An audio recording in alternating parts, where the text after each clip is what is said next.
लगभग 1 अरब साल पहले सृष्टि का निर्माण हुआ। ग्रंथों की माने तो सनातन धर्म की स्थापना भी उसी समय हुई थी। ब्रह्मा, विष्णु, महेश सहित अग्नि, आदित्य, वायु और अंगिरा ने इस धर्म की स्थापना की। हिंदू धर्म को लेकर लोगों की सोच बहुत कंट्रोवर्शियल है। कई लोग सनातन धर्म से इसे अलग मानते हैं। उनका मानना है कि हिंदू नाम तो विदेशियों ने दिया है। कुछ लोगों का कहना है कि पहले इसे आर्य धर्म कहा जाता था और कोई इसे वैदिक धर्म के रूप में पहचानता था। लेकिन इस विषय पर विद्वानों की अलग अलग राय है। चलिए आपको एक यात्रा पर ले चलते हैं जो अत्यंत प्राचीन और अनंत है, जिसे हम सनातन धर्म या हिंदू धर्म के रूप में जानते हैं। इसका अर्थ संतों की तरह हमेशा बना रहने वाला है, जिसका कोई आदि नहीं है और न ही अंत। इस धर्म का इतिहास दरअसल अद्भुत है। यह धर्म अखंड भारत को गहराई तक छूता है और उसकी संस्कृति को संवारता आया है। इस विशाल विचारधारा के साथ जब मानवता में धर्म परिवर्तन की लहरें बह गईं, तब भी इस क्षेत्र के लोग उसी सनातन धर्म में अपनी श्रद्धा को सुरक्षित रखते रहे।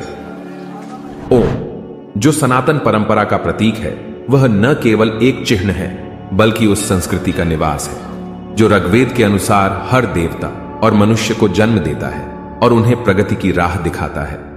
सनातन धर्म के नियम जैसे सत्य, अहिंसा, दया, क्षमा, दान, जप, तप, यम और नियम, इनका बहुत ही अधिक महत्व है।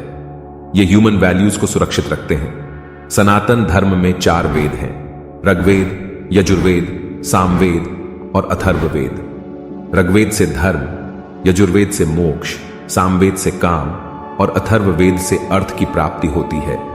इन वेदों के मूल्यों पर आधारित धर्मशास्त्र, अर्थशास्त्र, कामशास्त्र और मोक्ष शास्त्र का विकास हुआ है। वैदिक और हिंदू धर्म को सनातन धर्म कहा जाता है क्योंकि यह वो विशेष धर्म है जो ईश्वर, आत्मा और मोक्ष का ज्ञान प्राप्त करवाता है। यम, नियम, एकाग्रता, ध्यान, मौन और तप, इन साधनाओं से ही मोक्ष का रास्ता मिलता है। इसके अलावा कोई भी मोक्ष का मार्ग नहीं है। मोक्ष से ही आत्मज्ञान और ईश्वर का ज्ञान होता है और यही सनातन धर्म का सच है। धर्म, अर्थ, काम, मोक्ष, इनमें मोक्ष ही अंतिम लक्ष्य है। मोक्ष का रास्ता यम, नियम, अभ्यास और जागरण से ही खुलता है।